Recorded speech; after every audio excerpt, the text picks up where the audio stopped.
മുട്ടുവേദന ഉള്ളവർക്ക് വേദന കുറയ്ക്കാൻ സഹായിക്കുന്ന വീട്ടിൽ തന്നെ ചെയ്യാൻ പറ്റിയ ഒരു സിമ്പിൾ സ്ട്രെച്ച് കാണിച്ചു തരാം. ഇത് പ്രായമായവർക്കും ചെറുപ്പക്കാർക്കും ഒരേപോലെ ചെയ്യാൻ പറ്റുന്ന ഒന്നാണ്. നമുക്ക് ആകെ വേണ്ടത് ഒരു ടവലാണ്. ഒരു ചെറിയ ടവൽ ഇങ്ങനെ റോൾ ചെയ്ത് വെക്കുക. അതിനുശേഷം നമ്മളിങ്ങനെ ഒരു സ്ഥലത്ത് ഇങ്ങനെ സ്ട്രെയിറ്റ് ആയിട്ട് വെക്കുക. നമ്മുടെ കാലിങ്ങനെ ഇരുന്നതിന് ശേഷം വേദനയുള്ള ഭാഗം, അതായത് ഇപ്പൊ നമ്മൾ ഈ വലത്ത് കാല് മുട്ടുവേദനയാണ് ഉണ്ടെങ്കിൽ നമ്മൾ ഈ ടവൽ എടുത്തതിന് ശേഷം നമ്മൾ ഈ മുട്ടിന്റെ അടിയിൽ നമ്മളിങ്ങനെ വെക്കും.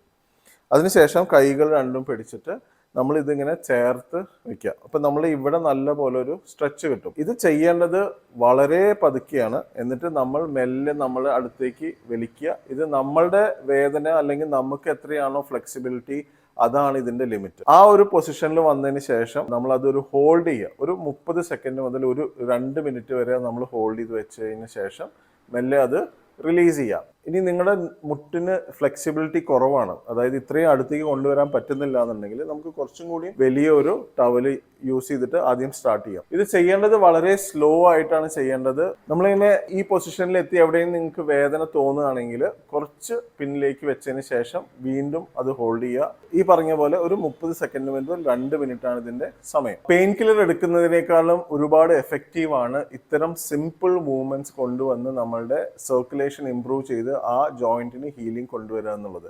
ഇത് മുട്ടുവേദനയ്ക്കുള്ളതാണ്. ആക്സിഡന്റോ അല്ലെങ്കിൽ ട്രോമ ഉണ്ടായ മുട്ടുവേദനയ്ക്ക് തീർച്ചയായിട്ടും റെസ്റ്റ് ആണ് ആവശ്യം. ഇത് അല്ലാതെ വരുന്ന മുട്ടുവേദനയ്ക്കാണെന്ന് പ്രത്യേകം മനസ്സിലാക്കുക. നീ പെയിനിന്റെ ഒരു സീരീസ് തന്നെ ഞങ്ങൾ ഈ ചാനൽ ചെയ്തിട്ടുണ്ട്. അത് കാണാത്തവർ ഈ അക്കൗണ്ട് ഫോളോ ചെയ്ത് ആ വീഡിയോസ് എന്തായാലും കണ്ടോളൂ. എന്നിട്ട് നിങ്ങൾക്ക് എന്തെങ്കിലും സംശയം ഉണ്ടെങ്കിൽ കമന്റ് ചെയ്യുക. അതിനെല്ലാം ഉത്തരം ഞാൻ പറയുന്നുണ്ടാവും. ഈ വീഡിയോ മുട്ടുവേദനയുമായി ബുദ്ധിമുട്ടുന്ന എല്ലാവർക്കും ഒന്ന് ഷെയർ ചെയ്യും.